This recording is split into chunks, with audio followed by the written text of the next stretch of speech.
Picture this. You enter a relationship, whether it's a friendship, romance, or professional connection. And at first, everything seems fine. They're kind, polite, and seem to know exactly how to make you feel special. But over time, you begin to lose your sense of self. You weigh every word before you speak, carry guilt without knowing why, and most dangerously, you begin to question your own emotions and memories. This is no accident. It is psychological manipulation. These are red flags, and if you fail to recognize them in time, you may lose the most precious thing of all, your inner peace. In today's video, we'll confront 6 red flags that may reveal the person beside you is a deliberate toxic presence through the lens of Stoicism, where reason, composure, and self-mastery reign above all. 1. They distort the truth and manipulate your memory. The subtlest lie is the one that makes you doubt yourself. There are forms of manipulation that don't arrive with force, threats, or rage, but with gentle words, false logic, and repetition. A toxic person doesn't need to shout to gain control. They only need to plant a quiet seed of doubt within your own mind. When they twist the truth and tamper with your memory, they are stealing one of your most sacred possessions. Trust in your inner reality. Gaslighting, a term well known in modern psychology, is the name of this act. The manipulator denies what you've seen with your own eyes, distorts your words and actions, and makes you question your memory, emotions, and sanity. This isn't simple lying. It's a calculated attempt to seize your mental clarity. At first, it's subtle. They say things like, "You must be remembering it wrong. I never said that."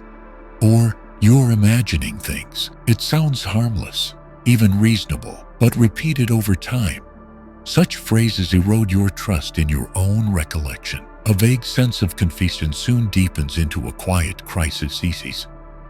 Did I really remember it right? Am I overreacting? From the moment you begin to ask yourself these questions, the control has begun. A skilled manipulator doesn't need to fabricate grand lies.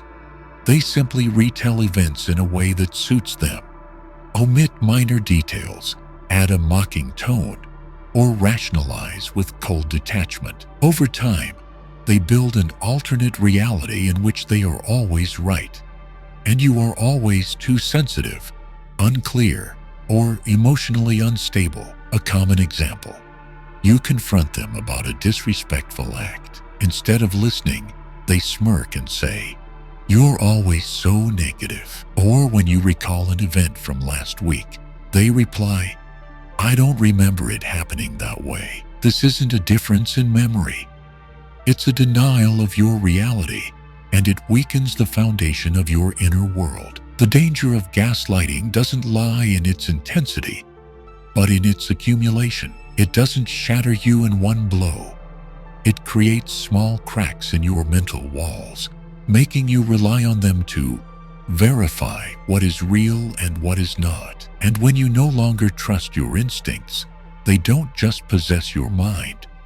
They shape your emotions and actions day after day. In close relationships, this behavior is especially hard to detect because it hides beneath the mask of care, love, or just trying to help. A partner may say, "I only want you to see things more clearly." A coworker might say, "I think you're losing control a bit." These phrases sound reasonable, but when repeated often enough, they unravel your certainty in everything you think or feel. One of the clearest signs you're being manipulated is when you constantly feel the need to apologize for your emotions or double-check your memories with the very person who hurt you.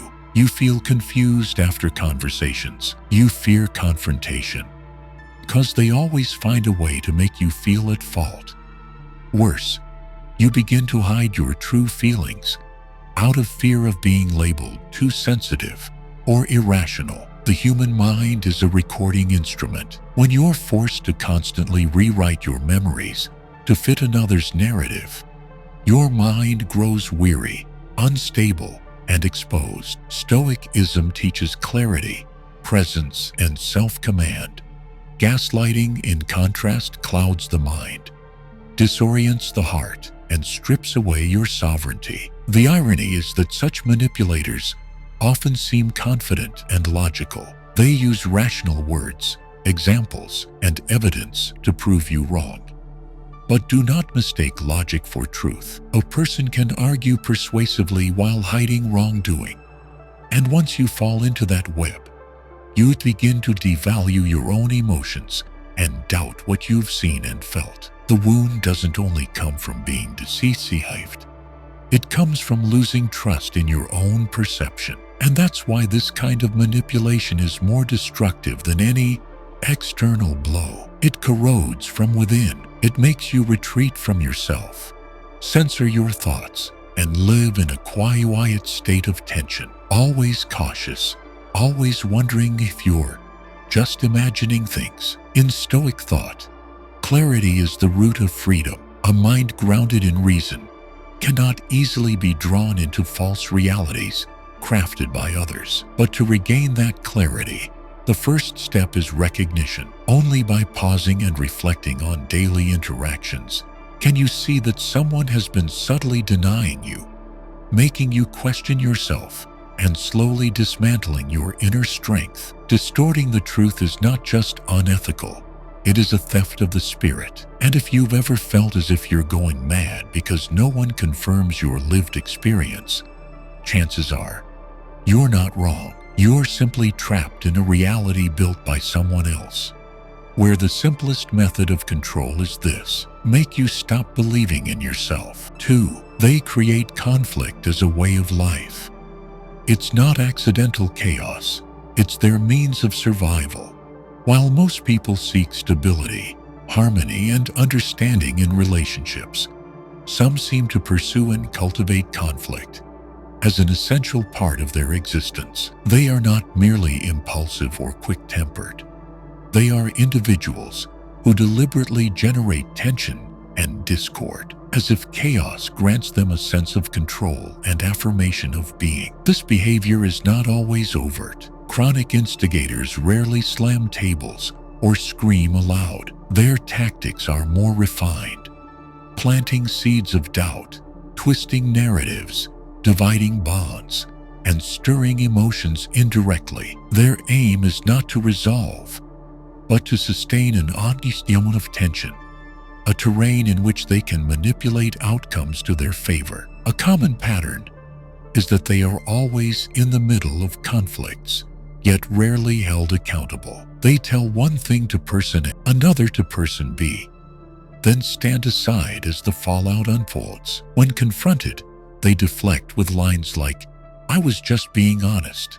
It wasn't intentional," or "People are too sensitive." This allows them to preserve a facade of innocence while orchestrating the very harm they deny. Those who live in the orbit of such individuals gradually shift into a constant state of vigilance. They become tense, guarded, careful with every word and action. This leads to profound mental fatigue, for humans are not built to exist in perpetual reaction to stress. Conflict creators often rely on ambiguous or provocative communication. They drop suggestive comments that offend without being overt. They spread rumors or half-truths, eroding trust within groups or families. Once a relationship is fractured, they pose as the neutral observer, even playing the peacemaker to elevate their own image. A common manipulation tactic is feigned victimhood when criticized, even when the feedback is respectful. They flip the script, making themselves the wounded party or shifting blame. This leaves the other person feeling helpless, as every effort at dialogue ends in distortion or escalation. When repeated, this behavior poisons the environment. In workplaces, it destroys teamwork. In families, it dismantles emotional safety. In love, it keeps a partner in a state of anxiety, tension, and self-doubt. These effects slowly erode one's emotional core, leading to a state of psychological exhaustion. One clear sign of a conflict-driven individual is their skill at inciting tension. While denying responsibility, they blame circumstances, others, or pretend ignorance. This evasion helps them maintain a clean image while continuing to sow division among those closest to them. Moreover, they regularly provoke negative emotions, anger, jealousy, doubt, guilt, and wield these feelings as tools of control. They may push you to the point of outburst, only to then shame you for losing control. It's a vicious loop that leaves you feeling at fault. Though they lit the spark, what's worth noting is they rarely seek true resolution. Even when you offer to talk, suggest solutions, or attempt peace, they redirect, complicate, or spark a fresh conflict to overshadow the last. Chaos is their domain. It's where they feel powerful, where they pull the strings. At its core, this behavior stems from a fear of being controlled. They resist environments where they cannot dominate others' emotions, so they craft scenarios that demand reactions, making themselves the central orchestrator of group dynamics. They don't crave respect. They crave attention and influence, and they secure it through disorder. Prolonged exposure to such people changes you. You begin to censor your emotions, avoid speaking your truth, or feel guilty for setting boundaries. This is the cost of emotional manipulation. Victims often begin self-regulating to avoid confrontation, which only reinforces the manipulator's control. Over time, this leads to a distortion of perception. You no longer recognize what's normal and what isn't. You begin to live in someone else's world, where conflict is the norm and peace feels alien. In that world, you don't just lose emotional safety, you lose your ability to recognize what healthy relationships even look like. The greatest danger lies in their lack of awareness. They may believe they're just being honest, not pretending, or only protecting themselves. They rationalize their behavior by blaming circumstances, personality, or others' reactions. And when confronted, they often deflect with a familiar line, "That's just who I am, take it or leave it." In the end, it's important to remember that conflict itself isn't inherently harmful. Differences are natural in any relationship.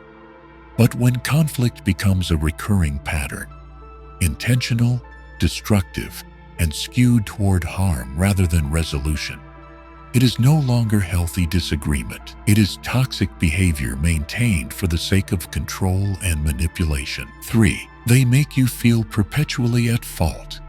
You are not the problem. That feeling is being engineered. There exists a subtle yet persistent form of manipulation, not through force or threats, but through the deliberate planting of guilt. Those who employ this tactic don't need to raise their voice or directly command you to act. They simply make you believe that everything that goes wrong is somehow your fault. And over time, you begin to live in a default state, guilty for simply being yourself. This behavior rarely reveals itself at the outset. It may begin with a few soft remarks after things don't go well. "If only you had stayed calmer, this wouldn't have happened. If you thought things through, I wouldn't have gotten angry." Or perhaps just a disappointed look, followed by prolonged silence. These seemingly minor cues serve to shift responsibility from them to you, inviting you to generate guilt without being directly coerced. Guilt, when repeated and prolonged, wears down your self-respect. When you constantly feel wrong, you begin to lose clarity about what's actually right. You doubt your emotions, label your pain as oversensitivity, and self-censor to avoid disturbing the other person, even when you've done nothing wrong. This is how emotional control masquerades as quiet submission. Those who weaponize guilt often possess a swift and practiced skill, flipping the script when they behave poorly and you react. Whether in anger, disappointment, or silence, they redirect the entire focus to your reaction. If they forget something meaningful to you and you express hurt, they won't apologize.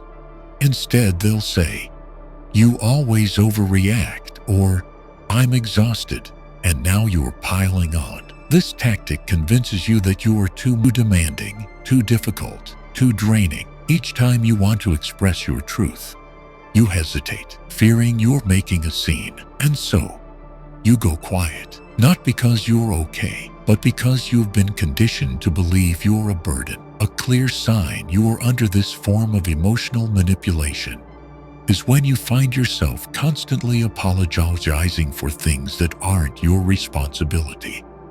You apologize for feeling sad, for being hurt, for asking questions, or even for having wants. When apologies become reflexes during even minor conflicts, you may already be entangled in an emotionally imbalanced relationship. Those who use guilt as a control mechanism are finely attuned to your emotional vulnerabilities. They know when you're most pliable, what wounds you carry, and how to use them to make you retreat. If you once shared a fear of abandonment, they may grow distant whenever you speak up. If you've been judged in the past, they might weaponize sarcasm to chip away at your confidence. What's remarkable is that guilt can be triggered without a single word. A gesture, a lingering silence, or a subtle avoidance is enough to make you spiral into self-blame. At this point, the manipulator no longer needs to speak. They've trained your emotions well enough for you to harm yourself in their place. This tactic doesn't stay confined to one relationship. It spreads. You start ignoring your needs, turning down invitations, or giving up habits that bring growth, all out of fear of upsetting them. You no longer live by what you need, but by what others might think, feel, or exist, and that is the erosion of sovereignty. Another consequence is the rise of irrational self-questioning. Am I being selfish? Am I lacking empathy? Am I the problem? This constant mental spinning doesn't bring clarity. It drowns you in fog, blurring the line between true fault and false guilt. In the workplace, this shows up as someone who blames others when things go wrong, but claims credit when all goes well. In families, it appears as a member who constantly reminds others of their sacrifices, cultivating a sense of indebtedness. In love, it takes the form of calculated victimhood, keeping the partner trapped in a loop of never feeling enough. A common trait among those who manipulate through guilt is a refusal to acknowledge their own wrongs. They rarely offer sincere apologies, and when they do, those apologies are diluted with excuses.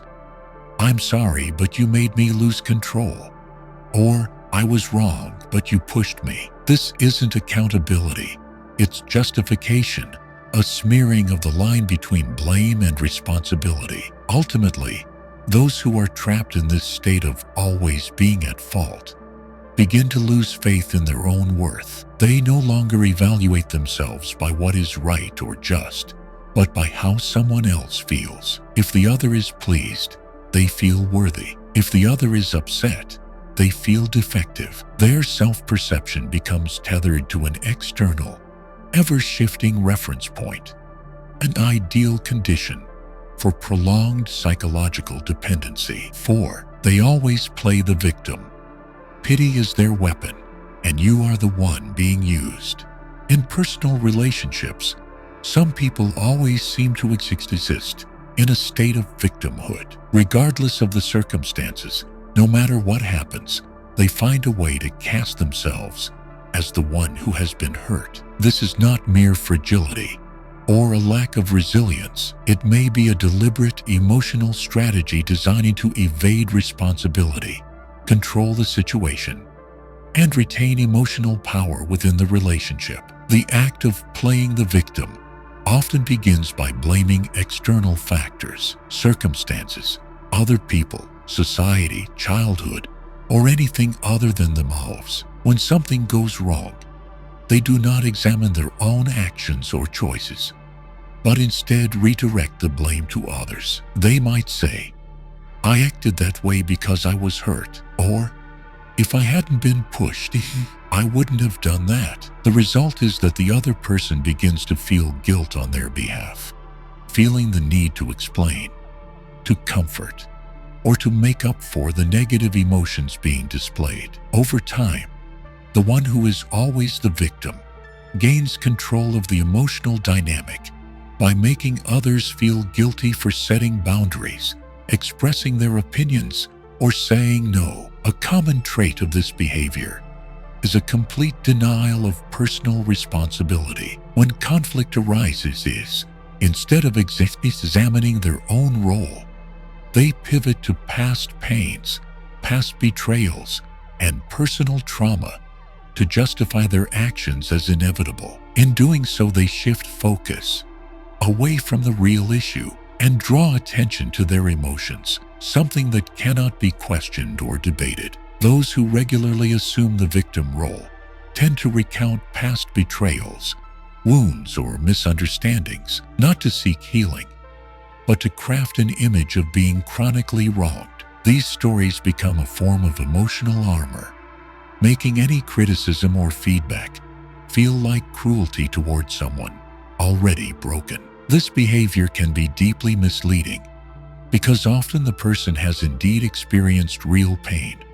However, rather than healing and growing through it, they weaponize that pain to manipulate others. The difference between someone who has been hurt and someone who plays the victim is this: the former takes ownership of their healing. The latter uses their wounds as emotional leverage. In close relationships, this creates a pattern of unhealthy dependence. The other person becomes the emotional caretaker, constantly adjusting their behavior to avoid causing more pain.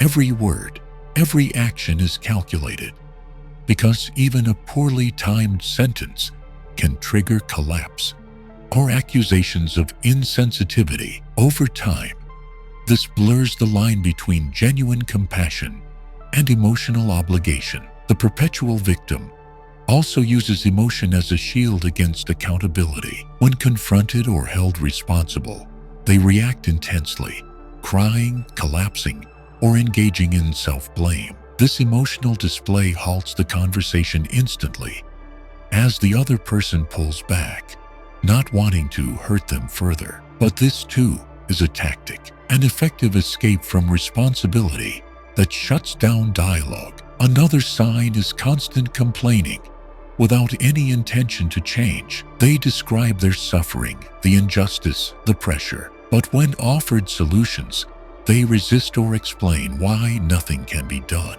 The goal is not resolution, but to remain in a passive state where they retain the victim role. In doing so, they maintain attention and avoid facing change or accountability. In the workplace, such individuals can deeply undermine team morale. They may claim the boss is unfair, co-workers are difficult, or the workload is too much, yet rarely offer ideas or positive contribution. Their continuous presence of negativity drains the environment, and over time, leads others into a state of emotional burnout. In families or intimate relationships, the victim role often stifles the other's personal growth by inducing guilt whenever that person does something for themselves. When you go out with friends, they sulk and say you don't care about their feelings. When you set a boundary, they accuse you of abandoning them.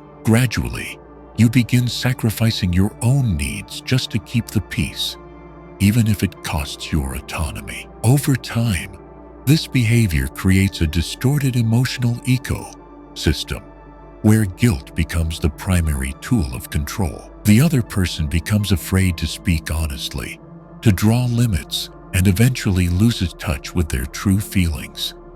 They become a full-time emotional caretaker, something unsustainable, both psychologically and spiritually. 5. They criticize you, but never acknowledge your efforts. If they can't control you, they'll make you doubt yourself. One of the most insidious yet destructive signs in toxic relationships is being constantly criticized while rarely, if ever, being recognized for the efforts you make. This isn't constructive honesty. It's a psychological tactic to erode self-worth through denial and belittlement. Those who use this strategy don't need to attack you with harsh words. They may use sarcasm, emotional coldness, or simply ignore your achievements, delivering a such message: you're not good enough. When you try to improve yourself, change your behavior, or do something positive, their response is not encouragement. It's a fixation on what you still haven't done. This creates an emotional environment where effort is overlooked and success is dismissed or diminished. A common example is when you share a personal achievement, completing a project, overcoming a challenge, or making progress in self-growth. Instead of congratulating you, they respond with, "That's nothing special. Anyone could do that," or "You just got lucky." These seemingly casual remarks completely negate the value of your effort, leaving you with the sense that nothing you do is enough. Beyond dismissing success, they often highlight your weaknesses or past mistakes, even when irrelevant. If you succeed at A, they'll bring up your past failure at B. If you've improved in X, they'll point out that you still fall short in Y. This doesn't just hurt. It reshapes how you see yourself, from someone capable to someone perpetually flawed. In daily communication, such people tend to use conditional praise or backhanded compliments. For instance, "You did all right this time, but," or "That was good, though if you were more careful, you wouldn't have made that silly mistake." This allows them to maintain constant criticism without appearing overtly harmful. The result is that you rarely feel fully confident, always believing you must try harder just to be accepted. The psychological consequence of being around someone like this is a gradual erosion of self-esteem. You'll begin to doubt your worth, hesitate to share success, and feel guilty when you are proud of yourself. Over time, you internalize the belief, "I only deserve recognition when I'm flawless." Not only is this unrealistic, it keeps you trapped in a cycle of tension, fear, and perpetual inadequacy. Another trait of such individuals is that they rarely admit when they're wrong, even when the facts are obvious. They'll twist the story, reverse the blame, or attack your character instead. "You're just too sensitive. How am I supposed to talk to you?" Refusing to acknowledge fault isn't just ego. It's a method of maintaining dominance. If they were never wrong, then you must always be the one who needs correction. This behavior also shows up in toxic comparisons. They might say, "Why can't you be like her? Look at how others do it." Or, "I was better than this at your age." These comments don't inspire growth. They are meant to make you feel inferior, to spark shame and envy or insecurity, emotions that make you easier to control. Denial doesn't just show up in words, but in actions and attitudes. When you do something good, offer help, show care, provide support, they may go silent, dismiss you, or ignore it entirely. This lack of feedback creates a discomforting void, making you question whether you did the right thing. It pushes you to try harder and keeps you dependent on their perception, which is never clearly defined. In family or romantic relationships, this dynamic places you in a perpetual state of inferiority, as if you owe them something and must constantly prove your worth to be loved.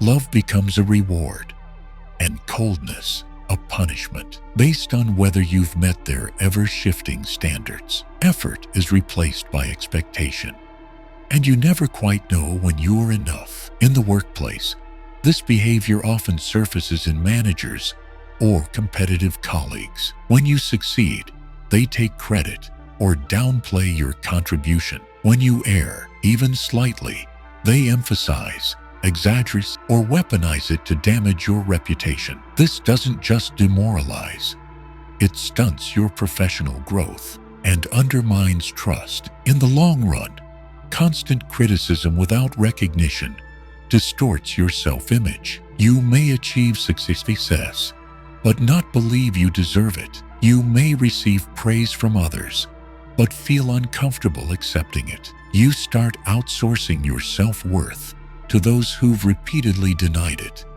And that's how the cycle of control takes hold. 6. They lack compassion. Coldness kills the spirit, slowly but surely.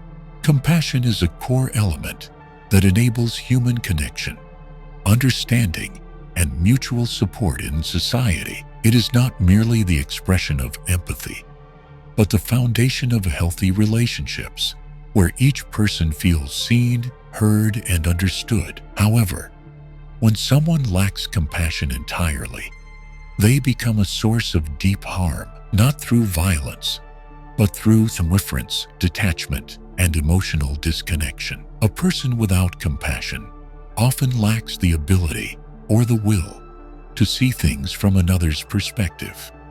When someone shares sadness, pain, or anxiety, they cannot or will not respond with emotional understanding. Rather than listening, they may show irritation, change the subject, or respond with dismissive or belittling comments. For instance, if you express sorrow over a lost opportunity, they might say, "Why be upset? Others have it worse." Notably, this behavior does not always stem from malice. It often arises from a disregard for others' inner experience. To them, emotions hold no inherent value, and those who express them are viewed as weak, irrational, or inconvenient. They avoid emotional conversations, or if forced to they display impatience, detachment, or superficial concern. Another common pattern is emotional absence during important moments. When others face loss, illness, or hardship, they offer no comfort, encouragement, or even presence. They may carry on as if nothing happened, or if they mention it at all, it's with a brief, impersonal comment. This leaves the other person feeling invisible, as if their emotions are unworthy of acknowledgement. In close relationships, people lacking compassion show no concern for the emotional impact of their actions. If they say something hurtful, they rarely apologize. When you bring up your pain,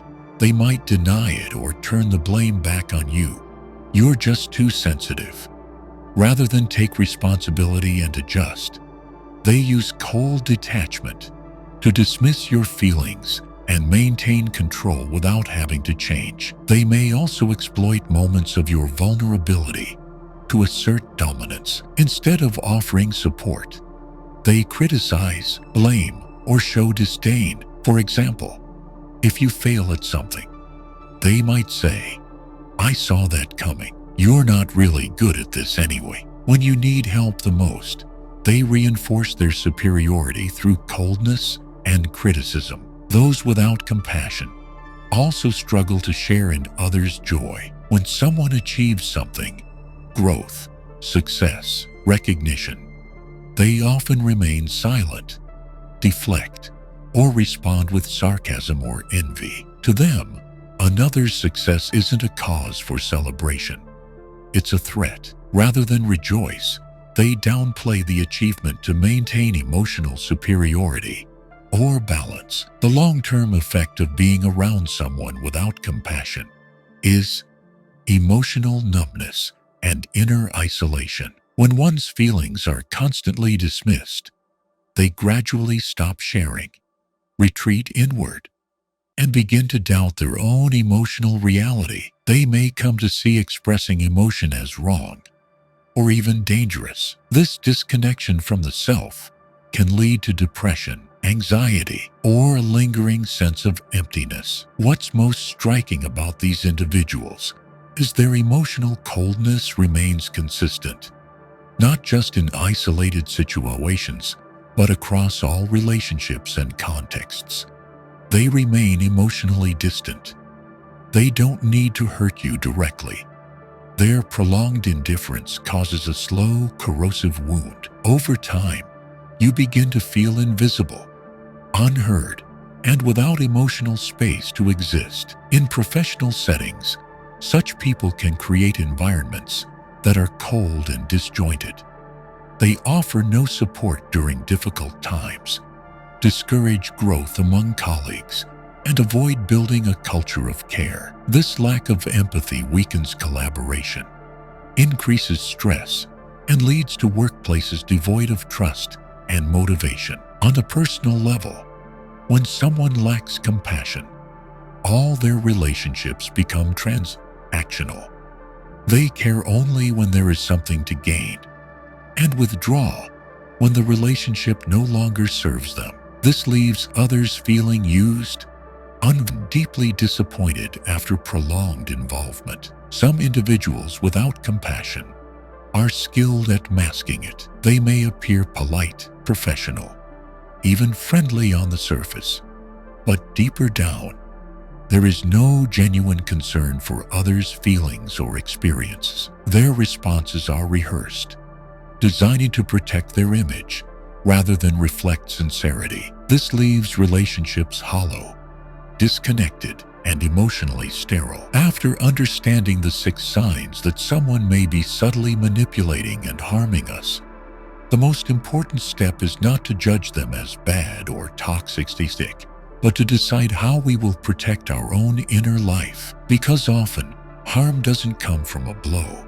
but from the slow erosion caused by small, repeated interactions.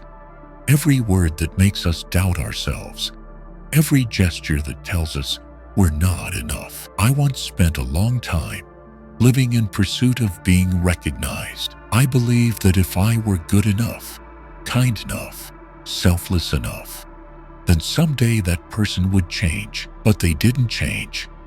I was the one left exhausted. And when I began studying Stoicism, I came to understand something deeply important. We are under no obligation to endure manipulation to prove our goodness. Stoic philosophy taught me to return to myself, to make reason my anchor, to draw clear boundaries, and to stop allowing others to govern my emotions. From that place, I learned to walk away calmly, not out of anger, but because I choose peace. And each time I do, I'm not only protecting myself, I'm practicing what Stoicism always emphasizes: to live with inner nobility, regardless of how others behave.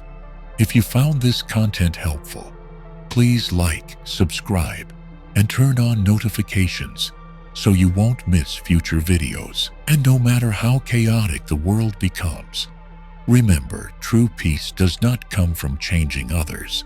It comes from mastering yourself. See you in the next video.